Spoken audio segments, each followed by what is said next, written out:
आपने कभी घोड़ों की दौड़ प्रतियोगिता को देखा है? अरे असल जिंदगी में ना सही, टीवी पर ही सही। दूसरे या तीसरे नंबर पर आने वाला घोड़ा क्या प्रथम आने वाले घोड़े से बहुत कमजोर होता है? अरे ऐसा तो नहीं है। एक सेकेंड, आधा सेकेंड या कुछ मिली सेकेंड का ही तो अंतर होता है। अरे भाई, ऐसा ही तो जिंदगी में है। असफल और सफल व्यक्तियों में बाहरी रूप से बहुत थोड़ा ही अंतर होता है, लेकिन आंतरिक रूप से दोनों बहुत अलग होते हैं। सफल व्यक्ति एक स्ट्रेटजी के तहत लगातार काम करता है। असफल व्यक्ति बेढंग से कभी कम कभी ज़्यादा काम करता है। मैं हमेशा से जानने को उत्सुक रहा हूँ कि वो क्या चीज़ें हैं जो हमें सफल बनाती हैं। मैं अपने स्टूडेंट्स से ये हमेशा से ही शेयर करता हूँ। इसी के तहत मैं एक वीडियो सीरीज बना रहा हूँ, कैसे जीते, how to win. Dear friends, आज हम लोग एक टॉपिक लेके आए हैं जिसका टारगेट है प्रिपरेशन फॉर एनी एग्जाम।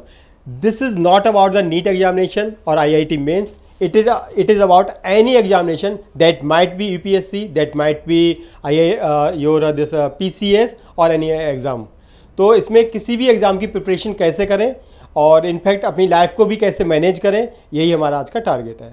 चलिए शुरुआत करते हैं।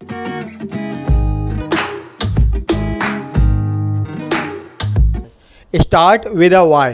किसी काम की शुरुआत क्यों करें, ये सबसे इंपॉर्टेंट है। कई बार मैंने देखा है कि बहुत सारे बच्चे हैं, वो मुझसे कहते हैं सर हम पढ़ें क्यों, पढ़ने का बेनिफिट क्या है। तो मैंने उनसे डिस्कशन किया कि अगर आप किसी चीज़ के बारे में जैसे आपको कोई चीज़ की नीड नहीं है तो आपका मन ही नहीं करेगा पढ़ने का। बच्चे कई बार पूछते हैं कि सर मेरा पढ़ने में मन नहीं लगता। एक्चुअली उनके सामने कोई टारगेट नहीं, कोई भी चीज़ उनके सामने है नहीं। सर आपको कैसा लगता है इस मामले में? बिल्कुल सर, मुझे तो ऐसा लगता है कि यदि आपका मन है, आपका सबसे पहले क्लियर होना चाहिए आप क्यों पढ़ना चाहते हैं।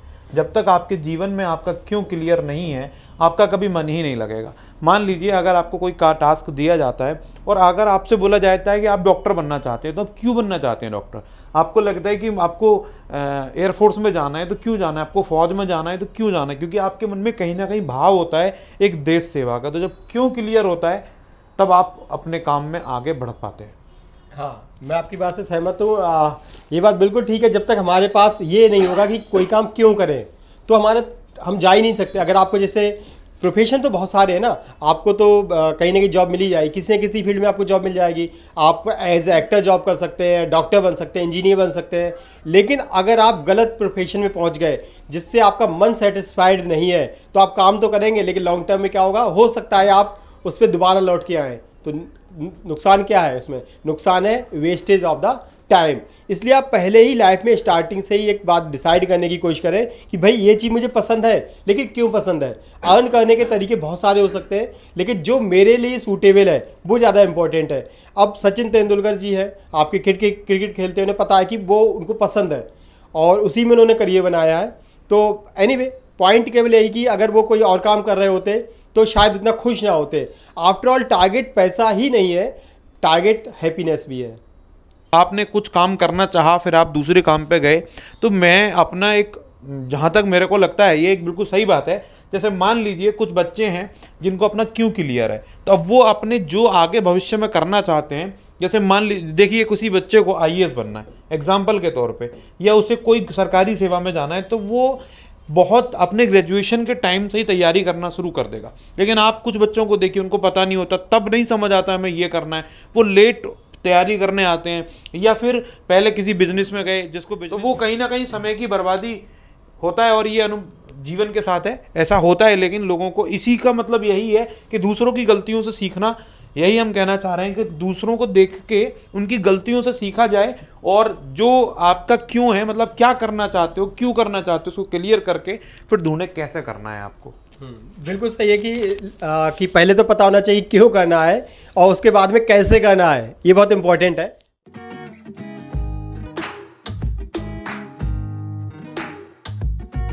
इसके बाद में हमारा जो स्लाइड है, manage yourself, manage life, manage exam. क्योंकि हम बात कर रहे थे एग्ज़ाम की, लेकिन डायरेक्ट आप एग्ज़ाम को कंट्रोल नहीं कर सकते। जब तक आप अपने आप को कंट्रोल नहीं करेंगे, अपनी फीलिंग्स को कंट्रोल नहीं करेंगे, ना तो आपकी लाइफ आप कंट्रोल हो पाएंगे, ना तो आपकी लाइफ कंट्रोल हो पाएगी। और अगर लाइफ कंट्रोल नहीं है तो आपके एग्ज़ाम भी कंट्रोल नहीं होने वाले हैं। तो यहाँ पे very very important, manage yourself, manage your life, so that you can manage your examination. इसके बाद में नेक्स्ट हमारा प्रायोरिटाइज द थिंग्स। आपको चीज़ें प्रायोरिटाइज करनी ही पड़ेंगी। आपको पता होना चाहिए कि ये चीज़ मेरी बहुत इंपॉर्टेंट है। आपके पास lots of works are there, you have to think कि भैया मैं ये भी कर सकता हूँ, मैं ये भी कर सकता हूँ, लेकिन आप उनको हमेशा क्या करिए, पॉइंट बाय पॉइंट में एक सेगमेंट बनाइए। जैसे मान लीजिए आपने कुछ वर्क सोचे कि भैया मुझे ये करना है, सही है, मैं ये भी कर सकता हूँ, ये भी कर सकता हूँ, ये भी कर सकता हूँ, ये भी कर सकता हूँ, लेकिन सारे काम आज एक ही दिन के अंदर नहीं कर सकते। जो भी वर्क है आपके पास, एक्स वर्क है, वाई वर्क है, जेड वर्क है, तो आप उसको प्रायोरिटी कर दीजिए। This is first most important, this is second important, this is third most important. तो कभी भी आप सेकंड काम पे तब तक मूव मत करिए जब तक कि आप फर्स्ट वर्क नहीं कर सके। एक हमारे एक ऑथर है, बहुत फेमस ऑथर है, जिनका नाम है ब्रायन ट्रेसी। उन्होंने एक बुक लिखी है ईट दैट फ्रॉग। यहाँ पे मैंने इमेज भी बनाई है ईट दैट फ्रॉग की, आप देख सकते हैं।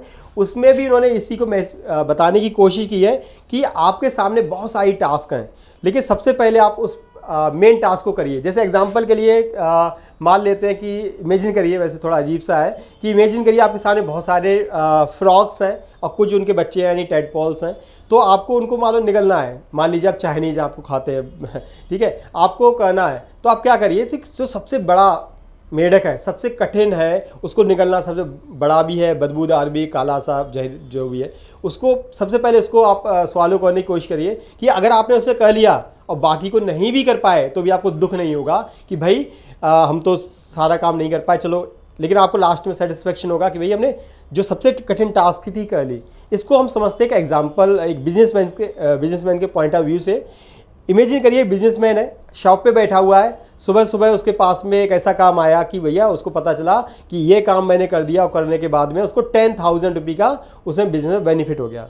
अब क्या हुआ कि पूरे दिन उसके पास कोई ग्राहक और नहीं आया, कोई इसको बेनिफिट नहीं हुआ, लेकिन उसको लास्ट में दुख नहीं होगा। क्यों दुख नहीं होगा? कि उसने सबसे जो मॉर्निंग में ही जिसे कहते हैं बोनी बहुत लंबी कर ली, आज उसको दुख नहीं है कि भैया 10,000 तो आ गए, अब चाहे 2,000 आए, 500 आए, वो सब एडिशनल है। तो सबसे कठिन काम पहले करना चाहिए। मैं कई सारे अपने स्टूडेंट्स को देखता हूँ, वो क्या करते हैं, जब भी उनसे को पढ़ना है मान लीजिए, तो बैठेंगे और रिवीजन करना चालू, किसी चैप्टर उठाएंगे, हल्का सा रिवाइज करना चालू, नींद आने लगती, थक गए और ख़त्म कि चलो बाद में। कोई एग्जामिनेशन हमारा टारगेट है, तो आपके क्वेश्चंस आपके टारगेट हैं, तो आपने क्या किया, आपने क्वेश्चंस करना चालू किए किसी भी टॉपिक पे। उस टॉपिक के अगर आपसे क्वेश्चंस प्रॉपर हो रहे हैं, इसका मतलब है कि आपको वो टॉपिक सही आता है, आपको उसकी थ्योरी पढ़ने की जरूरत ही नहीं है। सेकेंड पॉइंट, अगर आपके क्वेश्चंस आपने लगातार किए किसी टॉपिक पे क्वेश्चंस, आपके क्वेश्चन धड़ाधड़ नो नो नो नो आ ही नहीं रहे, तो इसका सीधा सा मतलब है आपको उसकी थ्योरी देखनी पड़ेगी। तो इसलिए यही है कि सबसे अच्छा तरीका कि आप लास्ट से स्टार्ट करिए, शुरुआत से नहीं करिए। बहुत पुराना तरीका है कि लेके बैठे थ्योरी और पढ़ते पढ़ते आ गई नींद। हमेशा अपने आप को एंगेज भी करिए, पढ़ते पढ़ते क्या करिए कि आप भले जो भी पढ़ रहे हैं उसको हल्का सा लिखते रहिए, जिससे आपको नींद नहीं आएगी, जिसे एंगेजमेंट कहते हैं। ऐसे नहीं पढ़ना कि आपने हाथ फोल्ड कर लिए और रजाई में दुबक गए और आपको नींद आ जाएगी, ठीक है। तो ये बड़ा इंपॉर्टेंट पॉइंट था, प्रायोरिटाइज द थिंग्स। कुछ बिल्कुल सर ने बिल्कुल सही बोला। सर बोल रहे हैं कि चीज़ों को प्रायोरिटी बनाइए, क्या पहले करना है क्या बाद में करना है। मैं कुछ अपनी बात ऐड करूँगा। देखिए दोस्तों, जब आप चीज़ों की प्रायोरिटी बनाना सीख जाते हैं तो ये आपकी लाइफ का एक पार्ट बन जाता है, एक हैबिट बन जाती है। मतलब अगर आप कहें कामयाबी आदतें आपको कामयाब बनाती हैं, जो आपकी आदतें हैं वो आपको कामयाब बनाती हैं। जैसे आप एग्जांपल लीजिए कि जब आपको ये आदत पड़ गई कि मेरे को जो आपका वर्क है वो आपका प्रायोरिटी है, फिर आपकी वो हैबिट बन जाएगी और धीरे धीरे आपकी हैबिट आपको आगे लेके आएगी। कि अगर आप कोई काम एक बार करते हैं तो आपको काफ़ी एनर्जी लगानी पड़ती है। हैबिट्स क्या करती है, उस एनर्जी को रिड्यूस कर देती है। आपकी हैबिट है, आपको अब सचिन से कहो कि 2 घंटे खेलना, उसको बिल्कुल नेचुरल है, वो नींद में भी होगा, हल्का हल्का नींद में शॉट आएगा, क्लिक मारेगा। लेकिन पहली बार कोई करेगा उसको हार्ड है। पॉइंट क्या है, जैसे मैं एज अ प्रोफेशनल टीचर हूँ मैं, तो कई सारे क्वेश्चन से बच्चे कभी पूछते हैं। शुरुआत में जब मैं था तो हर चीज़ को रिवाइज करा के जाता था, सोचता था पता नहीं क्या बच्चे पूछ ले। अब वो हैबिट में है, मेरे अंदर एब्जॉर्ब हो चुका है। बच्चे पूछते तब भी मैं कहता अच्छा वो वाला क्वेश्चन उस पेज पे होगा, मुझे पता है, अच्छा ऐसे वाला से पूछ रहे आप क्वेश्चन। तो वो चीज़ें एब्जॉर्ब हो गई हैं। तो जो हैबिट्स हैं वो चीज़ों को स्मूथ बनाने का काम है। अगर आप हर काम रोज़ उतनी ही एनर्जी से करेंगे तो लाइफ में तो बड़ी प्रॉब्लम आने वाली है। Next topic is revise the subject. आपको सब्जेक्ट को रिवाइज भी करना पड़ेगा, क्योंकि अगर आप पढ़ते हैं लेकिन रिवाइज नहीं करते हैं तो लॉन्ग टर्म में भूलेंगे। देखो भूलते सभी हैं, it is most important question. Whenever I talking to my students, I used to make them understand that it is bound to happen that is you are going to forget something. आप भूलेंगे ही भूलेंगे. अगर आप ये मान के चलें कि आपकी मेमोरी विवेकानंद की जैसी है तो ये आपका एक भ्रम है. आप मानिए कि आप भूलेंगे तो आपको क्या करना है, उसको कहीं ना कहीं कनेक्शन करिए. अब मेरे रिलेटिव में एक बच्ची है, तो छोटी सी बच्ची है, उसको लेफ्ट राइट में बड़ी दिक्कत होती थी. तो मैंने उससे कहा बेटा कि आप एक बैंड पहन लीजिए हाथ में. लेफ्ट में मैंने उसको कहा कि बैंड पहना दिया. क्यों? मैंने कहा बेटा दिस इज योर लेफ्ट. मैंने राइट नहीं सिखाया उसे, मैंने कहा दिस इज योर लेफ्ट. घूमते घामते दोबारा गया, बेटा इट इज़ योर लेफ्ट. फिर पूछा दिस इज लेफ्ट. बेटा लेफ्ट कौन सा? तो कहा दिस. कन्फ्यूज हुई, थोड़ा इधर उधर देखा, फिर दिस इज लेफ्ट, क्योंकि बैंड लगा है उसके हाथ में. मैंने राइट पूछा ही नहीं, बार बार एक चीज़ पे फोकस किया, वो चीज़ याद हो गई. और एक दिन ऐसा होगा कि उसे राइट अपने आप याद आ जाएगा, क्योंकि जब मैं पूछूँ राइट कौन है तो कहेगी ये तो लेफ्ट है, ये तो है ही नहीं लेफ्ट, ये तो राइट हो ही नहीं सकता. तो ये क्या है? This is your right. अब मैं थोड़ा सा और यहाँ बोलता हूँ, अभ्यास. अब आप जैसे आप बात आती है रिवीजन की, अभ्यास की. अगर आप कोई चीज़ किसी को रिवाइज करते हैं तब आपको याद रहती है. पहले एक छोटी सी बात करते हैं. हम तो ईश्वर को मानने वाले लोग हैं. भगवान, भैसे भूमि गैसे गगन वैसे वायु नैसे नीर, जिसने बनाया वही भगवान. अब वो भगवान कैसे मिलेंगे याद करे बिना? अगर आप डेली पूजा करते हैं, देखिए जो भी मुस्लिम भाई हैं 5 टाइम नमाज पढ़ते हैं, डेली याद करते हैं. हिंदू भाई मंदिर जाते हैं, क्रिश्चियन अपने हिसाब से पूजा करते हैं. लेकिन क्या सब लोग याद करते हैं ना रोज? किसको याद करते हैं? ऊपर वाले को. बिना याद करे वो भी नहीं मिलता. जब वो बिना याद करे नहीं मिल रहा, वो भी क्या है? रिवाइज ही तो है, याद ही तो कर रहे हो. इसलिए याद करना आपके लिए वो भी बहुत जरूरी है. ईश्वर को भी याद करना जरूरी है. और ईश्वर, गीता, कर्म को रिलेट करिए. सर ने रिलेट करना सिखाया. कर्म गीता में भगवान कृष्ण ने बोला कर्म प्रधान है. अगर आपका कर्म बहुत अच्छा है तभी आप आगे बढ़ेंगे. मतलब कर्म प्रधान. आप कैसे कर्म करते हैं? तो आप देखिए ईश्वर भी किससे मिल रहा है? कर्मों से, याद करने से. ईश्वर को भी आपको याद करना है. बिना याद करे वो भी नहीं आते. और आप अपने लक्ष्य में आगे बढ़ना चाहते हैं, आपको लगता है कि मेरे को आगे बढ़ना है, तो आपको क्या करना पड़ेगा? अभ्यास. या मैं एक एग्जाम्पल देकर अपनी बात समझाता हूँ. मैंने बहुत बार देखा, आप देखिए, आप बस अड्डे पे जाइए कभी भी, जहाँ ओवरब्रिज बना हो, कोई फ्लाईओवर बना हो, तो वहाँ आप देखिए कि पानी पूरा बह जाता है, सारा पानी बह जाता है, लेकिन थोड़ी सी एक बूंद रोड पे टपकती रहती है. और वो बूंद कंटिन्यू अगर वहाँ गिरती रहे तो वहाँ गड्ढा कर देती है. मतलब सारा पानी बह गया, गड्ढा किसने करा? बूंद ने.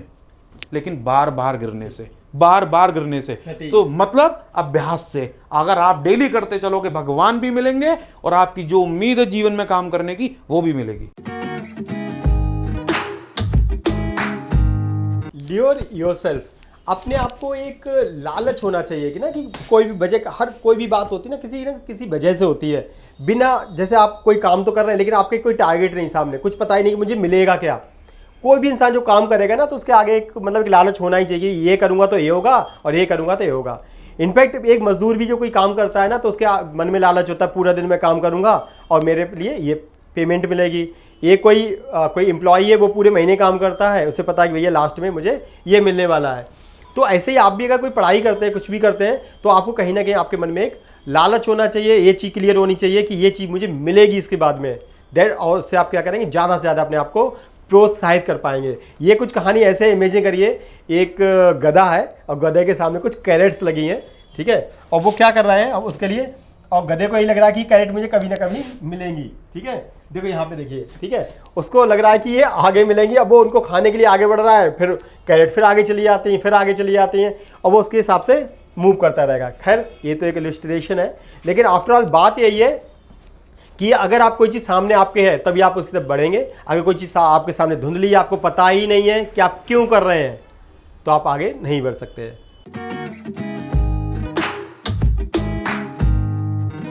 इसके बाद में पॉइंट है हमारा डिवाइड इन पार्ट्स. किसी भी चीज़ को छोटे छोटे पार्ट में डिवाइड करिए.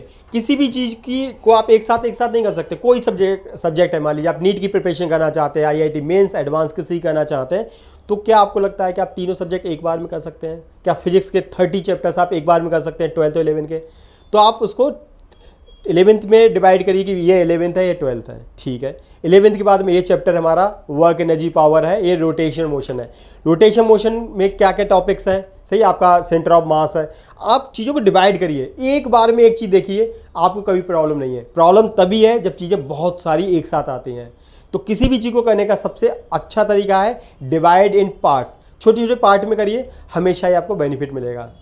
अगर आपका पढ़ने का टारगेट दिन में मान लीजिए 4 घंटे का है, आपको 4 घंटे पढ़ना है और आप कहते हैं सर हम तो 4 घंटे पढ़ ही नहीं पाते, पार्ट्स में डिवाइड करिए, 2 घंटे सुबह पढ़िए, 1 घंटे दिन में पढ़िए, शाम को पढ़िए।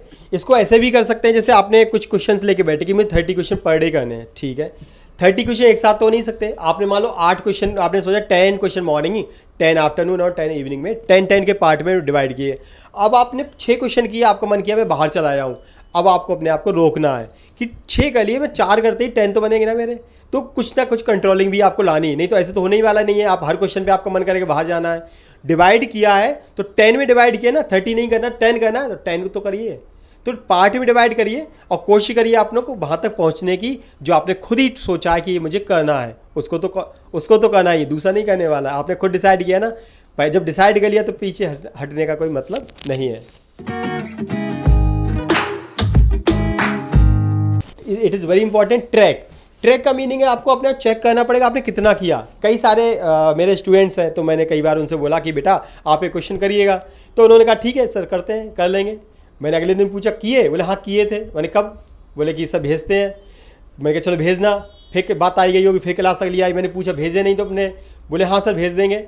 तो मैंने कहा ये बड़ा प्रॉब्लम आ रही है, और उसके पेरेंट्स मुझसे पूछते हैं कि बच्चे ने क्या किया। तो मैंने क्या किया भैया, मैंने एक बना दी उनके सामने एक टेबल, उस टेबल में क्या किया, उनमें डेट डाल दी मैंने, सही है, it is 5th of the December, it is 6th of the दिसंबर, ठीक है।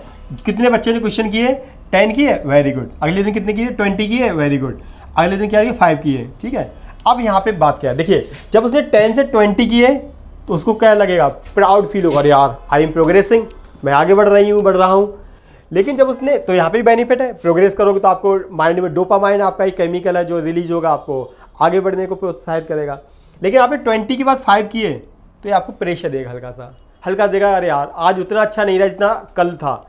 तो आपने कहा कोई बात नहीं, कल हम अच्छा करेंगे, तो नई एनर्जी के साथ उठोगे। अब वो बच्ची कई बार क्या है कि रेगुलर कुछ किया, कई दिन ब्लैंक चले जा रहे हैं, फिर उसने एक दिन फिर कर दी 25। तो लेकिन जो आफ्टर ऑल जब मंथ कंप्लीट हुआ तो मैंने इसको समरी करके दे दी कि बच्चे ने इतने क्वेश्चन किए, उसके पेरेंट्स को भी पता है, बच्चे को भी पता है। आपने डे में भी डिवाइड किया, वीक में भी डिवाइड किया, मंथ में भी डिवाइड किया। You can not control tomorrow if you can not control today.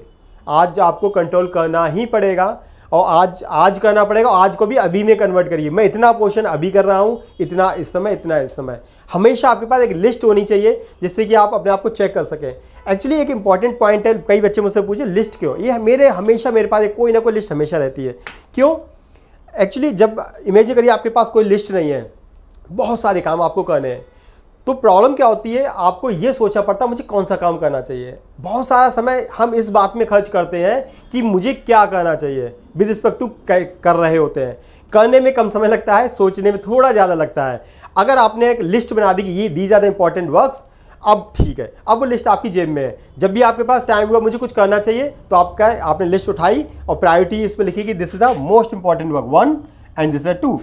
तो you should not move for the task number 2 if you are not completing task number 1 जब तक कंप्लीट नहीं होगी आपको सेकंड पे नहीं जाना है। आपका मन आपको लालच करेगा। एक्चुअली वो सेकंड टास्क हमेशा क्या होती है, आसान होती है। कि मैंने पहले ही बोला आपको फर्स्ट टास्क का मतलब हार्डेस्ट लेनी है, यहाँ पे सिंपलेस्ट नॉर्मल लेनी है।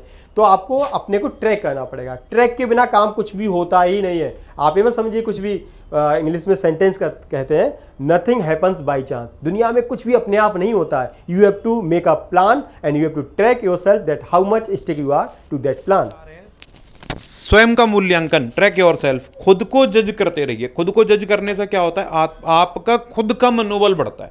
अगर आपने एक बार किसी रास्ते पे आप चले गए तो आपका क्या होगा, खुद का मनोबल बढ़ेगा कि हाँ मैं एक बार, जैसे मान लीजिए किसी स्टूडेंट ने एक बार 10 क्वेश्चन करे, फिर उसने दोबारा 20 करे, तो उसका खुद का मनोबल बढ़ रहा है कहीं ना कहीं, कि वो अपने आप को सोचेगा कि हाँ मैं कर सकता हूँ।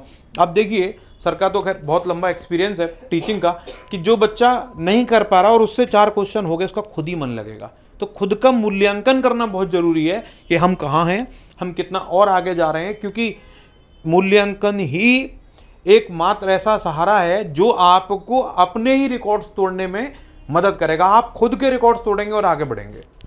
और इसी के साथ लास्ट पॉइंट यहाँ पे हमने अपने आप को रिवार्ड भी देना है, अपने को ट्रैक भी करिए। रिवार्ड का मतलब है अगर आप छोटा सा भी काम करें, आपने 10 क्वेश्चन किए, ये मत सोचो 10 तो बहुत कम है, अगला तो 50 कर रहा है। देखो, compare yourself with yourself also.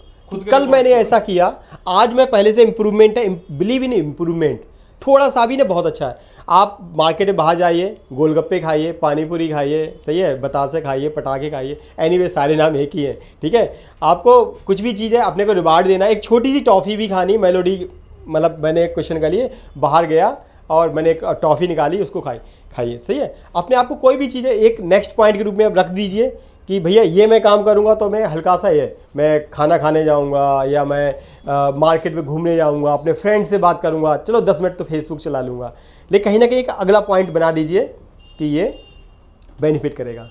इसके साथ ही आज की हम लोग चर्चा समाप्त करते हैं। आशा है आपको ये पसंद आई होगी। Thank you. Thank you.